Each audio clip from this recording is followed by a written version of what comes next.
U.S. President Donald Trump is putting the financial squeeze on automakers with a 25% tariff on all auto imports. We'll get to those details, but first, Premier Danielle Smith is set to travel to Florida tomorrow morning. She'll meet in the president's home state to try and influence American conservatives about the damage tariffs are causing to Alberta and Canada. Albertans expect their premier and government to always put Albertans first and lead them through this storm with fearless determination. As Winston Churchill once said, fear is a reaction. Courage is a decision.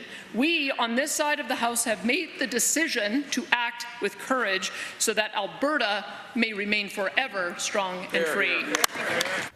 Tyson Fedor joins us now. Tyson, Smith is taking some heat for this trip, with the NDP saying she should just cancel it. And Tara, Premier Smith will meet with Conservative podcast host Ben Shapiro at a fundraising gala tomorrow night, and Alberta's NDP calls it a waste of taxpayer dollars to sit with someone who has called Canada the Puerto Rico of the North and insisted on annexation. Now, Smith did defend her trip in the legislature today, saying she's pushing back on harmful tariffs imposed by U.S. President Donald Trump. Smith will feature on stage alongside Shapiro at an American First organization's fundraising gala. She says speaking to followers of Shapiro is a chance to convince President Trump to back down on tariffs.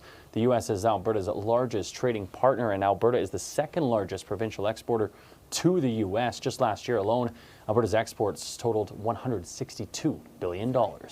She's not going on a podcast. She's going to a fundraiser for a far-right organization. And the Premier will curry favor with anyone on America's far right because she cares so much about their approval. He has been on side with the Canadian position that tariffs against Canada do not make sense. He has a very wide circle of influence. The people who listen to his podcast are close to the U.S. president. If we can convince them, we may be able to convince the administration. Now, the province has not shared how much the trip is actually costing, but says Smith will not be paid for her appearance. Smith is expected back in Alberta on Friday. Tara? Okay, Tyson, thank you.